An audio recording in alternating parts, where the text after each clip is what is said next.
The ground in गुना। चेतन, आपके साथ थोड़ा मतदाता अब आपके साथ हो गए, इकट्ठे हो गए हैं, उनसे पूछिए उनके मन में मुद्दे क्या हैं आज सुबह।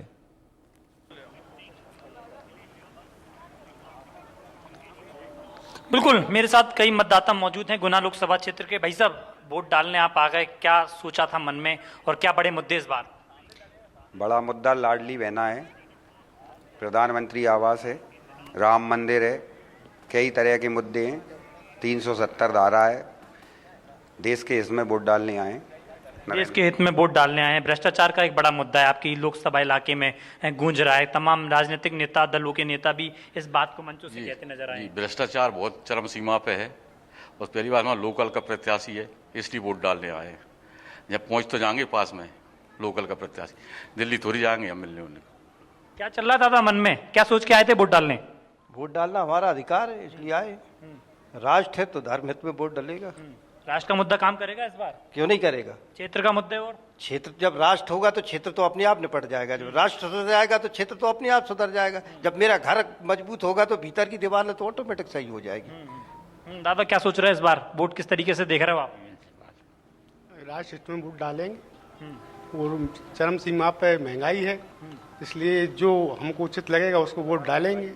महंगाई सबसे महंगा मुद्दा है हमारी। महंगाई बड़ा मुद्दा है। आप मुझे बताइए कि इस बार जो मुकाबला वो बेहद कड़ा है। सिंधिया राजघराने का मुकाबला और यादव जो राजघराने का मुकाबला बरसों से चला रहा है, 30 साल से मुकाबला। देखिए, अब वही बात होती है कि अभी तक ये पूरी की पूरी सीट थी परंपरागत रूप से सिंधिया परिवार की सीट थी, सिंधिया राजघराने की सीट थी। राजमाता सिंधिया लड़ती थी, उसके बाद जो है माधवराव सिंधिया लड़े और ज्योतिरादित्य सिंधिया। पहली बार अब ये चीज ट्रेंड में आ रही है कि अब ये राव परिवार वर्सेस जो है सिंधिया परिवार के बीच की परंपरागत सीट हो रही है। और अगले कुछ वर्षों में अगर और अदावत होती है और आमने सामने चुनाव लड़ती हैं तो हमेशा के लिए एक ट्रेंड जो है बड़ी सीटों पर जो होता है, जो हाई प्रोफाइल सीट होती है, उस तरह से होगा।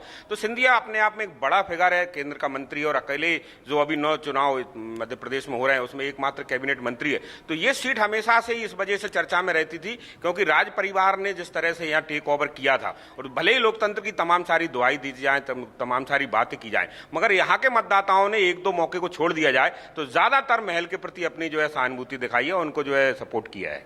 तो देखिए, महल के प्रति लोगों ने सपोर्ट किया है, हालांकि और भी लोग हैं। भाई साहब, क्या है मन में इस बार चुनाव को लेकर, क्या चर्चा चल रही है, क्या मुद्दे हैं इस बार? मोदी जी ने बहुत अच्छा काम किया पिछले 2 कार्यकाल में। हम चाहते हैं कि और भी अच्छा कार्यकाल करें, उनको तीसरी बार उनके हाथ मजबूत करने के लिए हम वोट बीजेपी को देंगे, सिंधिया जी को। क्या चल रहा है? राष्ट्र हित में मतदान, राम मंदिर के पक्ष में मतदान, 370 के प्रति मतदान।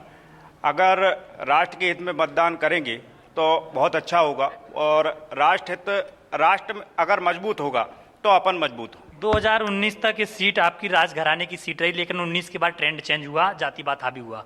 किस तरीके से देख रहे हो? यहाँ पर जातिवाद हावी नहीं है, यहाँ पर सिंधिया जी की जीत होगी और मोदी जी की जीत होगी। भाई साहब, क्या है मन में, क्या बड़े मुद्दे? देश का विकास और राष्ट्र।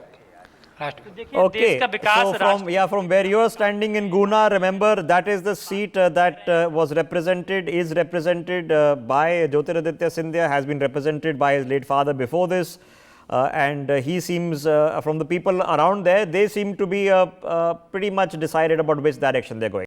For more such videos, subscribe to the NewsX YouTube channel, hit the bell icon.